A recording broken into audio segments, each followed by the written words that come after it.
টেকসই উন্নয়নের জন্য আপনার সবচেয়ে বেশি প্রয়োজন সুশাসন। আমরা অবশ্যই প্রায়োরিটি বেসিসে কাজ করব। আজকে আমি প্রথম দুদকে এসেছি। এটা গৃহে প্রবেশ করার পর গৃহে কি কি সমস্যা আছে সেটা দেখা, সেটা সম্পর্কে জানা চেনা এবং তারপরেই তো প্রয়োজন অনুযায়ী সংস্কারের উদ্যোগ গ্রহণ করা। তো আমি সেই উদ্দেশ্য নিয়ে মূলত এখানে আমার আসা। আমি আপনারা জানেন যে মাঝখানে আমাদের কমিশন না থাকার কারণে এখানে বিশাল একটা জট সৃষ্টি হয়েছে। এটা আপডেট করা দরকার। আপনারা ইতিমধ্যে শুনেছেন যে আমাদের একটা সার্চ কমিটি গঠন হয়েছে। আমরা খুব আশাবাদী যে দ্রুততম সময়ের মধ্যে সার্চ কমিটির যে সুপারিশ, সেই সুপারিশের আলোকে আমাদের পূর্ণ কমিশন গঠন সম্পন্ন হবে এবং অচিরে এটি দায়িত্ব গ্রহণ করবে। কমিশন আসার পর একটু বড় চ্যালেঞ্জের মধ্যে পড়তে হবে যে আমাদের অনেক আপডেট করার বিষয় আছে। পাশাপাশি এখানে নতুন সরকার গঠন হয়েছে। নগদ নিয়ে এলো হার না মানা হার অফার। সর্বনিম্ন 10,000 টাকা রেমিটেন্স নগদে পাঠালে থাকছে স্বর্ণের হার জেতার সুযোগ।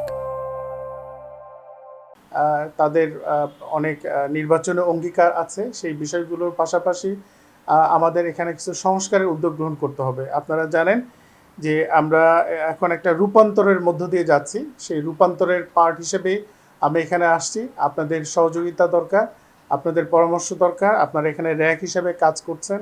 আমি আপনাদের সম্পর্কে ইতিমধ্যে ব্রিফড হয়েছি যে আপনারা নির্বাচনের মাধ্যমে আপনারা নির্বাচিত হয়ে আসছেন। তো আমি শুরুতেই আপনাদের যেটা বলতে চাই যে আমাদের যে কোনো ধরনের উন্নয়ন প্রচেষ্টা আমরা যদি গ্রহণ করি, টেকসই উন্নয়নের জন্য আপনার সবচেয়ে বেশি প্রয়োজন সুশাসন। এবং সুশাসনের জন্য আমার যেটা দরকার সেটা হচ্ছে আমাদের দুর্নীতিকে প্রতিরোধ করা, এটাকে নির্বাসনে পাঠানো এবং দুর্নীতিমুক্ত বাংলাদেশ গড়ে তোলা, জনবান্ধব যাতে আমরা হতে পারি। এখানকার আমাদের এই দপ্তর সম্পর্কে নানা রকম রটনা রয়েছে, সত্য মিথ্যা সবসহ বিভিন্ন রকম দুর্নাম রয়েছে। তা আমরা চাই যে এই দুর্নামগুলো আমরা দূর করে দিয়ে এই প্রতিষ্ঠান থেকে কিভাবে আরও জনবান্ধব করা যায়, আরও মানুষের কাছে নিয়ে যাওয়া যায়, এটা মানুষের সেবাদানকে যাতে আমরা সহজ করতে পারি এবং আমাদের যে ইমেজ সংকট ছিল সেই সংকট আমরা যেন দূর করতে পারি, ইমেজ বিল্ড আপ করতে পারি। এই ব্যাপারে আমরা একসাথে কাজ করব। আমরা সর্বোচ্চ সততা, নিষ্ঠা, আন্তরিকতার সাথে আমরা কাজ করব এবং দুর্নীতি প্রতিরোধ করতে আমাদের জবাবদিহিমূলক রাষ্ট্র ব্যবস্থা পরিচালনার ক্ষেত্রে এবং ন্যায়ভিত্তিক রাষ্ট্র গঠনের জন্য দুদকের ভূমিকার কোনো বিকল্প নাই।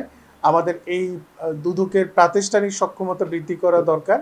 এই ব্যাপারে আমাদের যা যা পদক্ষেপ গ্রহণ করা দরকার আমাদের কর্মকর্তা যারা আছেন তাদের সাথে আলাপ আলোচনা করে।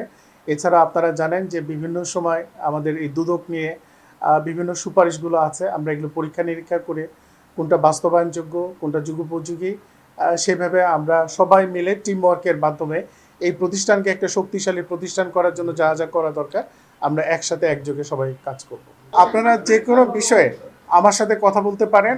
আমি আপনাদের সাথে রেগুলার কর্মকাণ্ডগুলো সম্পন্ন করতে হবে। আমি আমার কলিগদের সাথে বসবো, তাদের সাথে আমরা এই বিষয়গুলো নিয়ে আলাপ আলোচনা করব এবং আমরা একটা ক্র্যাশ প্রোগ্রাম করার মাধ্যমে আমাদের যে জট আছে সেই জটটা কীভাবে আমরা ছুড়াতে পারি, এটা কিভাবে দ্রুত ফাংশনাল করতে পারি সে ব্যাপারে আমরা পদক্ষেপ গ্রহণ করব। সংসদে আমাদের জনপ্রতিনিধিরা থাকেন, তারা তাদের এলাকা সহ রাষ্ট্রীয় বিষয়গুলো উপস্থাপন করে। আমরা অবশ্যই প্রায়োরিটি বেসিসে কাজ করব। আমরা কোন কাজটা আমাদের অগ্রাধিকার ভিত্তিতে করতে হবে, তাদের সাজেশন, বাস্তবতা, সরকারের ইচ্ছা বাস্তবায়ন, কর্মপরিকল্পনা বাস্তবায়ন সবগুলো সমন্বয় করে আমরা অগ্রাধিকার ভিত্তিতে কাজের তালিকা নির্ধারণ করব। এই সেভাবে আমরা আমাদের কর্মসূচি পরিচালনা করব। পাশাপাশি নতুন কমিশনকে আমরা সেইগুলো আগে উপস্থাপন করব এবং তাদের নেতৃত্বে তাদের দিক নির্দেশনা পরামর্শ অনুযায়ী আমরা সমন্বয় করে ইনশাল্লাহ কাজ করব।